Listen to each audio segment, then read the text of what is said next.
At this time, I have the honor to present to you the moral leader of our nation. I have the pleasure to present to you Dr. Martin Luther King, Jr.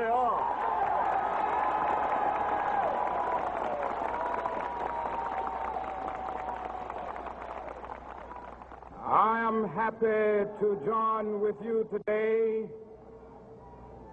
in what will go down in history as the greatest demonstration for freedom in the history of our nation.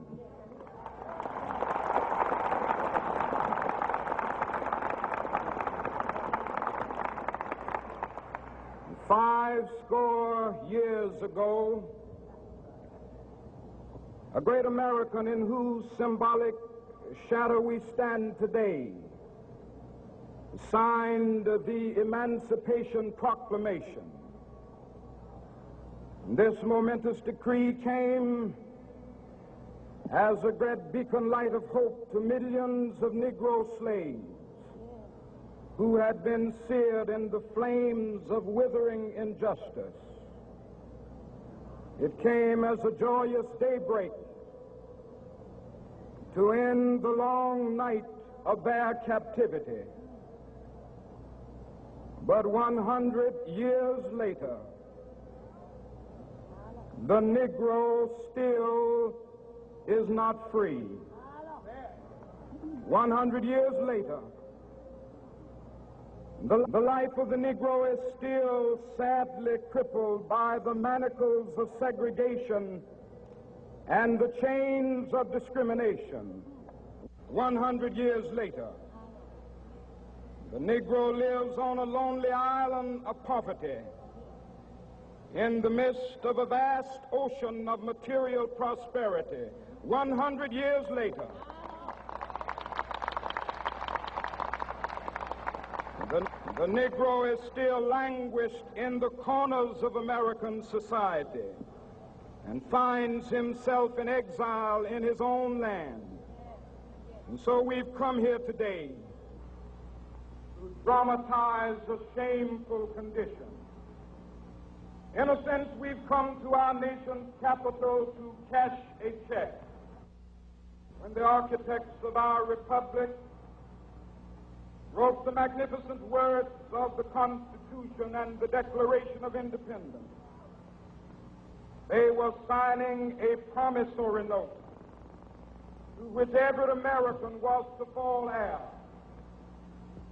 This note was a promise that all men, yes, black men as well as white men, would be guaranteed the unalienable rights of life, liberty, and the pursuit of happiness. It is obvious today that America has defaulted on this promissory note insofar as her citizens of color are concerned. Instead of honoring this sacred obligation, America has given the Negro people a bad check, a check which has come back marked insufficient funds.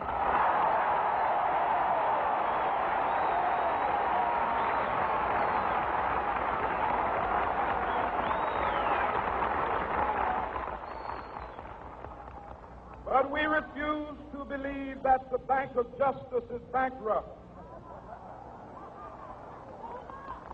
We refuse to believe that there are insufficient funds in the great vaults of opportunity of this nation. So we've come to cash this check, a check that will give us upon demand the riches of freedom and the security of justice.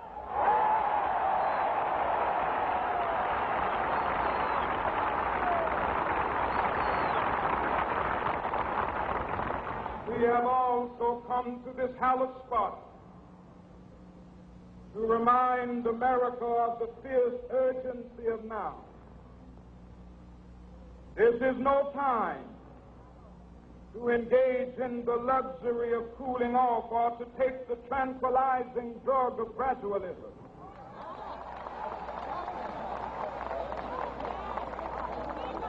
Now is the time to make real the promises of democracy. Now is the time to rise from the dark and desolate valley of segregation to the sunlit path of racial justice. Now is the time to lift our nation from the quicksands of racial injustice to the solid rock of brotherhood. Now is the time to make justice a reality for all of God's children. It would be fatal for the nation to overlook the urgency of the moment.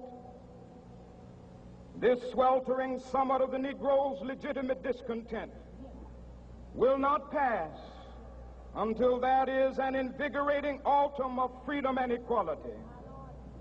1963 is not an end, but a beginning.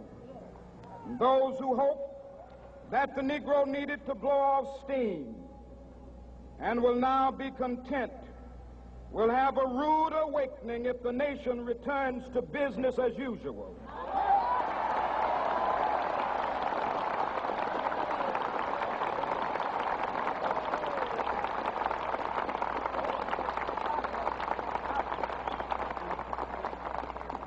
There will be neither rest nor tranquility in America until the Negro is granted his citizenship rights.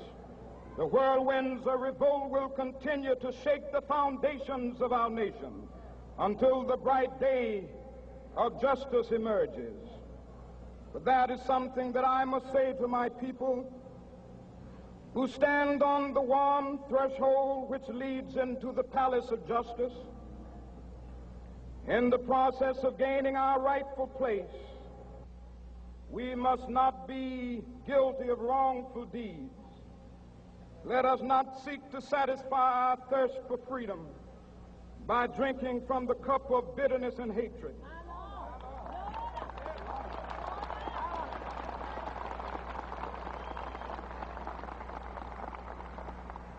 We must forever conduct our struggle on the high plane of dignity and discipline. We must not allow our creative protests to degenerate into physical violence. Again and again, we must rise to the majestic heights of meeting physical force with soul force. The marvelous new militancy which has engulfed the Negro community must not lead us to a distrust of all white people. For many of our white brothers, as evidenced by their presence here today, have come to realize that their destiny is tied up with our destiny.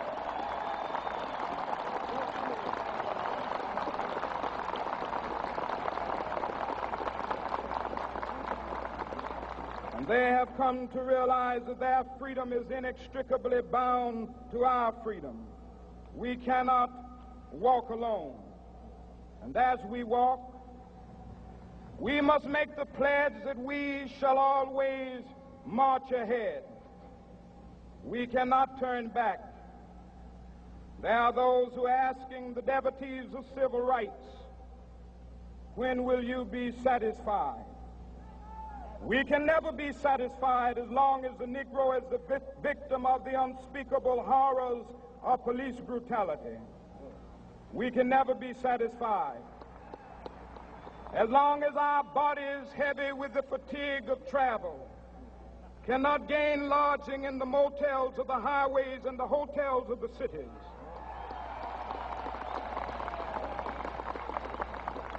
We cannot be satisfied as long as the Negro's basic mobility is from a smaller ghetto to a larger one. We can never be satisfied as long as our children are stripped of their selfhood and robbed of their dignity by signs stating for whites only.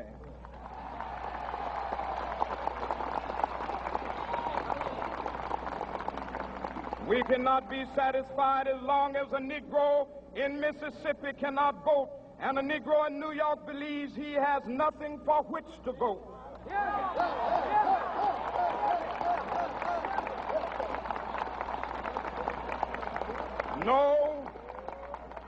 No, we are not satisfied, and we will not be satisfied until justice rolls down like waters and righteousness like a mighty stream.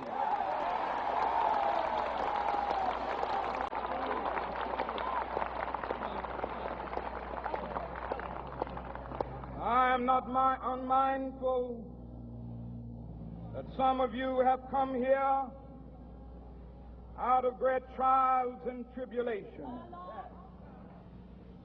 Some of you have come fresh from narrow jail cells. Some of you have come from areas where your quest for freedom left you battered by the storms of persecution and staggered by the winds of police brutality. You have been the veterans of creative suffering. Continue to work with the faith that unearned suffering is redemptive. Go back to Mississippi. Go back to Alabama. Go back to South Carolina. Go back to Georgia. Go back to Louisiana. Go back to the slums and ghettos of our northern cities. Knowing that somehow this situation can and will be changed. Let us not wallow in the valley of despair. I say to you today, my friend,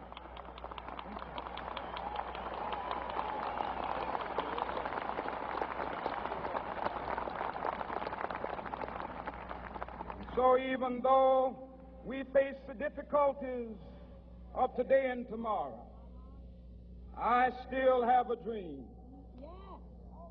It is a dream deeply rooted in the American dream.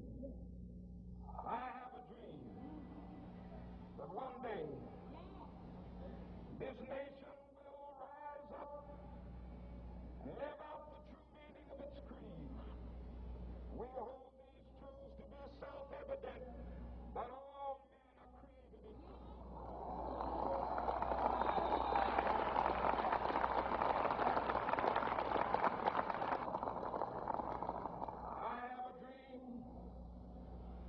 But one day on the red hills of Georgia, the sons of former slaves and the sons of former slave owners will they be able to sit down together at the table of brotherhood. I have a dream that one day, even the state of Mississippi, a state sweltering with the heat of injustice, sweltering with the heat of oppression, will be transformed into an oasis of freedom and justice. I have a dream. My four little children will one day live in a nation where they will not be judged by the color of their skin, but by the content of their character. I have a dream today.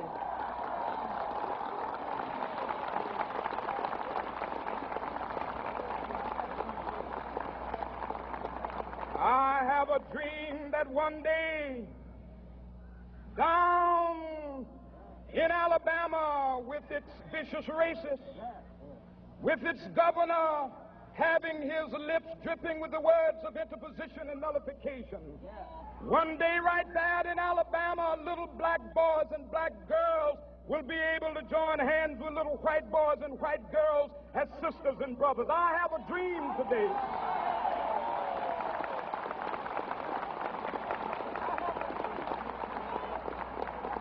I have a dream that one day every valley shall be exalted, and every hill and mountain shall be made low, the rough places will be made plain, and the crooked places will be made straight, and the glory of the Lord shall be revealed, and all flesh shall see it together.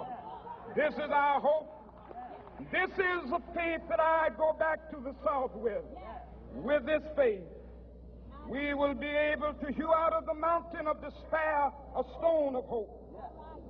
With this faith, we will be able to transform the jangling discords of our nation into a beautiful symphony of brotherhood. With this faith, we will be able to work together, to pray together, to struggle together, to go to jail together, to stand up for freedom together, knowing that we will be free one day. This will be the day.